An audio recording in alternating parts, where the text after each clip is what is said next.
Graça e paz, paz de Deus e paz do Senhor Jesus Cristo e Shabbat Shalom. Para todos aqueles que ouvirem, para aqueles que também estão pela primeira vez, bom dia, boa tarde, boa noite, enfim. São as saudações que são bíblicas, não é? E essa bom dia, boa tarde, boa noite também é um desejo que eu desejo para todos. Já digo assim porque eu não sei a hora que você vai assistir, não é? Esse vídeo. Bom, irmãos, o que se trata hoje? Nós vamos fazer um estudo, tamanhozinho da minha Bíblia. Um estudo, irmãos, sendo um estudo, vamos examinar as Escrituras, não é uma pregação, examinar as Escrituras no versículo, no primeiro livro de aos Romanos, da Epístola do Apóstolo Paulo aos Romanos, no capítulo 1, no versículo 7. Do 7 ao 15, não é? Vamos ver o que Deus vai falar conosco, não é? Vamos lá, capítulo 1, 7 ao 15. A todos vós que estáis em Roma, amados de Deus, chamados santos, graça e paz de Deus e nosso Pai e do Senhor Jesus Cristo. Primeiramente dou graças ao meu Deus por Jesus Cristo acerca de vós todos, porque em todo o mundo é anunciada a vossa fé. Porque Deus, a quem sirvo em meu espírito, no Evangelho do seu Filho, me é testemunha de como incessantemente faço menção de vós, pedindo sempre em minhas orações que, em algum tempo, pela vontade de Deus, se me ofereça boa ocasião a ir ter convosco, porque desejo ver-vos, para vos comunicar algum dom espiritual, a fim de que sejais confortados. Isto é, para juntamente convosco eu seja consolado pela fé mútua, assim vossa como minha. Não quero, e porém, irmãos, que ignoreis que muitas vezes propus ir ter convosco, mas até agora tenho sido impedido, para também ter entre vós algum fruto, como também entre os demais gentios. Eu sou devedor tanto a gregos como a bárbaros, tanto a sábios como ignorantes. Assim quanto está em mim, pronto para também vos anunciar o Evangelho que a vós que estáis em Roma. Então, irmãos, aqui nós vamos ver, certo, irmãos? Vamos ver que Paulo estava escrevendo para Roma. Quando eu digo igreja, irmãos, não quer dizer que lá em Roma tinha uma igreja de pedra. Paulo não foi lá construir nenhuma igreja. Entendamos isso. Paulo existia uma comunidade ali em Roma, um grupo de cristãos que se congregavam e que serviam a Deus conforme o desígnio do Senhor no Evangelho. Então, por isso ele começou assim. Eu vou repetir. A todos em Roma, que são amados de Deus e chamados para serem santos, novamente repetindo esse texto, e preste bastante atenção. A vocês, graça e paz, que já é uma outra tradução, tá?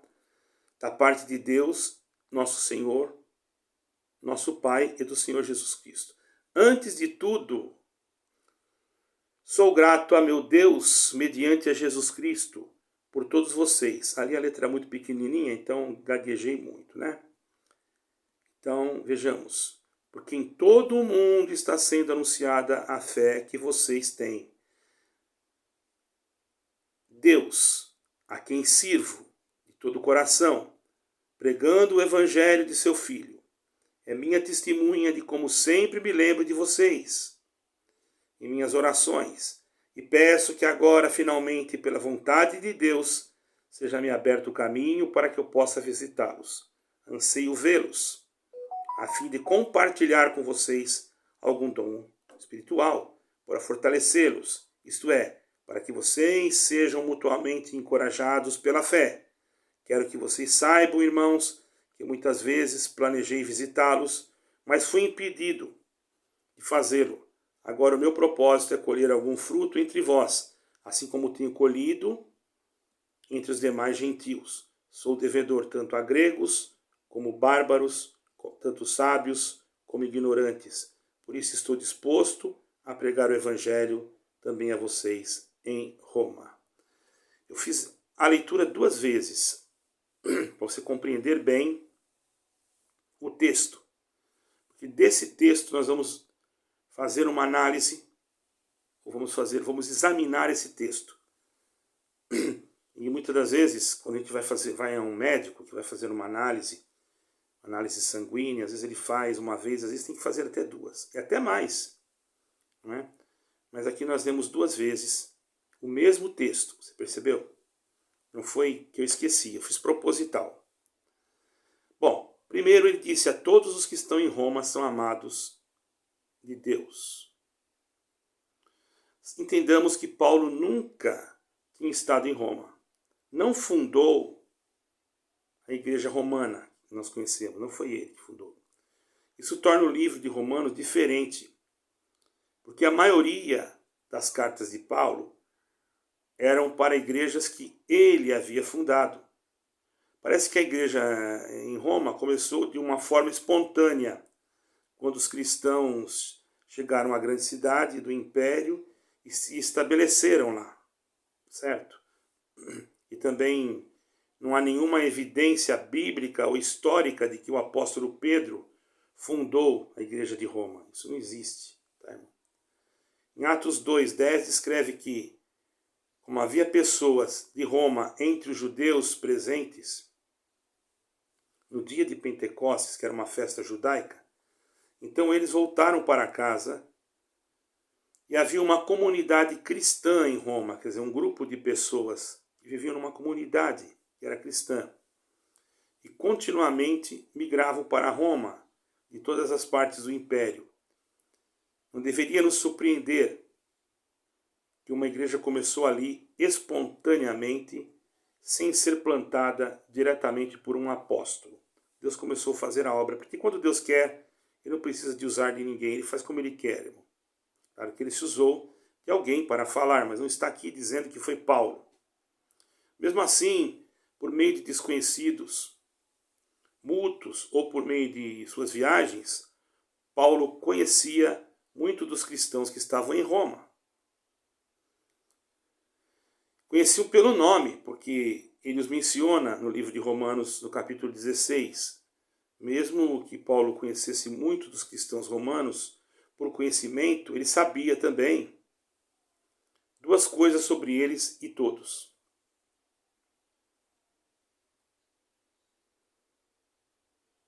Todos aqueles que eram verdadeiros cristãos. Né? Tem aqueles que se dizem cristãos e não são. Como hoje, não é? Muitos vão na igreja, falam que são evangélicos, que são cristãos, mas na verdade estão ali com outra intenção, infelizmente. Né? Eles sabiam que eles eram amados de Deus e que eram santos. Bom, naquele tempo, irmãos, quando uma pessoa se convertia, muitas das vezes ele era chamado de santo. Né? Ok? Temos que entender isso. Era como se fosse um meio de eles comunicar os santos que estão em tal lugar, o santo, entendeu, irmãos? Não vamos dizer que não eram santos, porém, nós sabemos que santo é o Senhor. Todavia, era um costume, uma forma de tratamento carinhoso, um tratamento espiritual, não é? E porque eles foram chamados para ser santos também. Está dizendo até assim, chamados para ser santos. Então você percebe que as palavras para ser santos, são colocadas pelos tradutores. Mas embora sejam fornecidas, não são realmente necessários aos sentidos. Esses crentes em Roma foram chamados de santos, não foram chamados porque eram santos. Está entendendo? Não é isso. Mas eles se tornaram santos por meio do chamado. Muitos deles morreram, né? Muitos deles foram martirizados. Então eles foram chamados santos por meio do chamado de quem? De Cristo. Então ele disse mais assim: a vocês graça e paz da parte de Deus. Paulo ali se dirige formalmente aos seus leitores em sua saudação familiar, combinando a saudação grega de graça com a saudação judaica de paz. Certo, irmãos? E esta seria então graça e paz. São o desejo gentil de um homem. Por isso que saudar graça e paz não é errado, tá, irmãos? Muita gente fala que está errado. Já vi aqui no meu canal. Ah, não é mais paz de Deus, agora é graça e paz? Pega a Bíblia lá e vai ler. Você vai ver, né? Bom, graça vem da parte de Deus e a paz também é de Deus, que em hebraico seria shalom, certo, irmãos? Enfim, irmãos, essa graça e paz não são o desejo gentil de um homem, certo? São os dons vindos de Deus por nosso Senhor, Deus Pai e de nosso Senhor Jesus Cristo. Antes de tudo, sou grato, olha o que ele disse, a meu Deus, mediante, aqui está no versículo, ó, mediante Jesus, por todos vocês, porque em todo o mundo está sendo anunciada a fé que vocês têm. Ponto. Vamos meditar nesse versículo. Paulo estava grato pela boa reputação daquela igreja em Roma. Por causa da sua localização, essa igreja teve uma visibilidade especial e oportunidade de glorificar Jesus em todo o império, Senhor Jesus Cristo. Porque, na verdade, Roma, naquele tempo, era um império, certo, irmãos? Então, todo o povo que fazia parte daquele império, logicamente, começaram a reconhecer aqueles cristãos e muitos até se converteram. Então esses cristãos tinham que ser fortes, no sentido de ter fé em Deus, de confiar em Deus, não pela força da capacidade humana. Embora os cristãos de Roma eram impopulares por quê? Eram tidos inimigos da raça humana, acusados de vícios, como incesto, canibalismo, eles foram acusados de tudo isso, irmão. Em grande número, então, se tornaram vítimas da malevolência imperial. E essa perseguição aos cristãos sob Nero, que Nero foi um dos maiores perseguidores também, houve outros, que tradicionalmente formam o cenário para o martírio de Paulo, né? Foi na época de Nero. Os que viviam em Roma insistem nesse lugar para provar que Roma é a igreja mãe, mas sem razão. A igreja de Tessalônica teve um elogio tão alto e talvez até maior do que a igreja de Roma. Sempre, ele diz assim, Paulo dizia assim para os romanos, né? Sempre me lembro de vocês em minhas orações. Paulo queria que os cristãos romanos soubessem que ele orava por eles. E orava por uma oportunidade de visitá-los, poder encontrá-los de maneira que pudesse ter junto com eles uma comunhão e servirem a Deus ali juntos um determinado período. Isso é claro que Paulo terminou a sua carreira, a sua missão ali em Roma. Ele foi degolado, não é?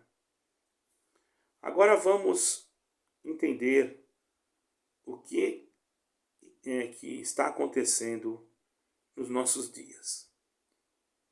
Podemos dizer que muitos querem ser detentores do Evangelho.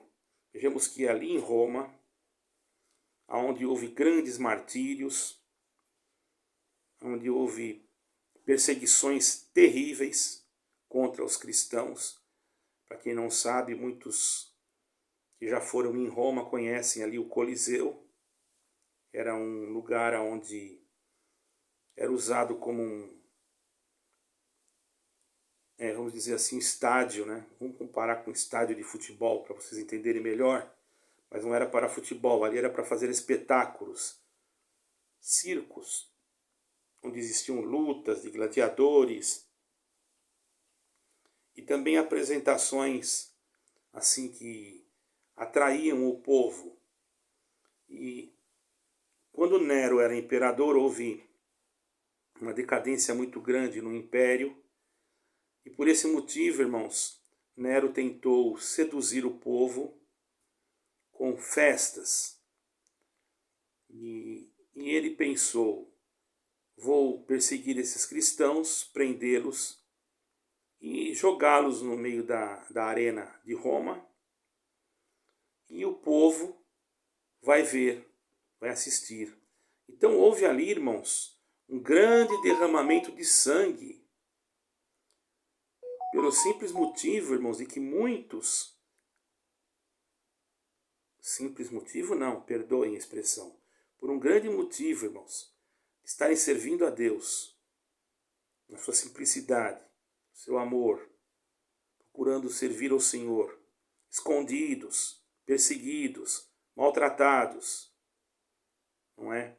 Nós podemos ver na carta aos Hebreus capítulo 11, nós vamos perceber que muitos foram mortos à espada, outros degolados como Paulo, uns foram jogados para serem comidos pelos leões. Mas, irmãos, aquilo que nós pensamos muitas das vezes que vai trazer prejuízo para aquilo que é de Deus, ao contrário, cada gota de sangue derramada naquele lugar foi como uma semente que havia sido plantada numa boa terra para construir, né, para a fé no coração de alguém, através daqueles irmãos que não negaram o Senhor Jesus Cristo. E através disso, eles começaram a procurar também quem era esse Jesus Cristo, que daria tanta força a uma pessoa, e que ao invés de se desesperarem, se assustarem, ao invés disso, eles ficavam felizes. Felizes porque vão morrer? Não, na hora que estavam morrendo, muitas das vezes glorificavam a Deus com alegria no espírito. A carne sofria, mas a alma se alegrava porque haveria de encontrar com o Senhor. Isso é muito importante, nós estarmos com isso dentro de nós. Então, meus caros irmãos, vejamos que Paulo, ele teve um grande esforço, um grande trabalho, Deus se usou dele em nome do Senhor Jesus Cristo, de Yeshua HaMashiach, para também dar palavras de conforto para aquela comunidade que no Coliseu, irmãos, sofreu muito no Coliseu. Mas como era esse Coliseu, irmãos? Para que eles usavam esse Coliseu? Eu já expliquei, mas posso detalhar. O Coliseu era conhecido, irmãos, como um anfiteatro, né? Era um anfiteatro flaviano, ele era chamado. Era um grande anfiteatro que era localizado, irmãos, ali na cidade de Roma, na Itália, e construído no século I depois de Cristo. O Coliseu, irmãos, era usado para a realização de diversos eventos, espetáculos, incluindo combates de gladiadores. Tem até filmes hoje que passam, né? Caças de animais selvagens e encenações de batalha. E o povo ia, e na época de Nero, como havia uma grande dificuldade, o povo estava um pouco revoltado, a política de Nero era essa, dar festa para o povo ficar em entretenimento e pão. E o povo já voltava feliz, esquecia das dificuldades que estavam passando. Não é muito diferente de hoje, certo? Muitos são enganados e está em crise, dificuldade, ao invés de buscar a Deus, vão em entretenimentos, que não estou dizendo que seja pecado, porém, Esquecem de pedir a Deus a proteção da sua alma. As coisas acontecendo, a palavra de Deus se cumprindo, e eles iludindo com promessas humanas nas suas denominações, com falsas profecias, e as coisas acontecendo. Foi o que Nero fez. Durante o período em que o cristianismo era perseguido no Império Romano, irmãos, houve muitas coisas assim. Muitos seguidores de Jesus Cristo foram martirizados ali no Coliseu, por se recusarem a renunciar a Jesus Cristo. E se recusaram, irmãos. Recusaram de negar a sua fé cristã. Veja bem, você está pronto para isso? Não é? Aí fica a pergunta, você está pronto para isso? Né? Frequentemente eram expostos a torturas, execuções, e não eram execuções assim, não, nem tinha isso. Eram execuções cruéis mesmo, como forma de forçá-los a negar a sua fé. Enquanto uns eram executados, os outros assistiam. Alguém vai negar a sua fé. Irmão, não vai ser diferente com a vinda do anticristo. Por isso, vamos nos preparar. A igreja não vai estar mais aqui. Tomara que não esteja, mas se estiver, irmão, né? Não estou querendo assustar ninguém, estou falando a verdade aqui, certo, irmãos? Alguns dos métodos de execução que eram utilizados ali, irmão, até vocês podem procurar isso na história, incluía eles lutar com animais ferozes, exemplo, leões, leopardos, entende? Quando não colocavam mulheres cristãs e soltavam um leão para correr atrás delas para devorá-las vivas. Muitos eram colocados fogo, né? Outros eram crucificados. Mas mesmo assim, apesar de terríveis circunstâncias e de sofrimentos de uma maneira terrível, eles se mantiveram firmes na fé. Eles não negaram a Jesus Cristo, preferindo morrer como mártires. Pega lá em 11 de Hebreus para você ver. A negar sua crença. Esses crentes martirizados, irmãos, não dá nem de lembrar. Até uma dor no coração, porque eu já passei na frente do Coliseu, não tenho nem vontade de entrar. Não estou dizendo que se você for, você não possa visitar. Isso aqui é um particular meu, ok? Esses homens de Deus, mulheres de Deus martirizados, são lembrados como exemplo de coragem e devoção em face de uma tremenda perseguição religiosa, por serem seguidores de Yeshua, de nosso Senhor Jesus Cristo. Então, eu quero deixar aqui para vocês, irmãos, esse pequeno relato, esse pequeno exame, para vocês entenderem como é difícil uma pessoa, irmãos, que não tem conhecimento da verdade, ou que está em uma doutrina que não é a verdadeira doutrina de Cristo, que tem a igreja como um fundamento de fé, ao invés de ter Jesus Cristo como seu fundamento de fé. Como assim, irmão? Explica. Você crê que você está numa denominação e que essa denominação, por você estar nela, você vai ser salvo. Você está equivocado, porque quem salva não é a denominação, é Jesus Cristo. É aí que eu quero chegar. Se você estiver só na denominação, e a denominação cometer algo que te decepcione, você pode deixar de servir a Jesus Cristo, porque você acreditava não em Jesus Cristo, mas na denominação que você seguia. Então fica claro aqui para você hoje, não pense na denominação que você está seguindo. Ela pode tomar um curso errado. Ela pode ser tomada por um sistema maligno. Isso não quer dizer que você que está aí em Jesus Cristo vai acompanhar o sistema denominacional da sua denominação. Você não foi chamado por um sistema, você foi chamado por Jesus Cristo e você creu nele. Se você vê que o barco que você está navegando vai afundar, saia do barco e entre num barquinho pequeno para que você não pereça. ponha o salva-vida e pule fora do barco antes que ele afunde e você afunde junto com ele. É isso que eu quero dizer. Imaginemos que se esses cristãos, por verem aqueles outros morrerem, negassem, o que seria deles? Mas eles ficaram firmes, porque estavam vendo que a embarcação espiritual daqueles cristãos, que a fé na qual eles estavam firmados, lhe dava força de suportar aquelas dores atrozes, porque eles sabiam que teriam uma recompensa eterna. Quando nós estamos em algum lugar, que por estar naquele lugar, nós achamos que vamos ter a recompensa por estar ali, quando nós deveríamos estar em Jesus Cristo, porque quem está em Jesus Cristo, irmão, não preocupa com o que acontece, porque nesse sentido, se preocupa no sentido espiritual. Se ele vê aquilo ali, está tudo errado, ele simplesmente sai. E ele sabe muito bem que quem está com ele vai guiá-lo. Mas quando não, ele fica sem rumo. Então, eu aconselho vocês que estão ouvindo, sejam firmes em Jesus Cristo. Porque tem coisas que você vai ver dentro da denominação que você está e vai te decepcionar. Mas não tenha medo.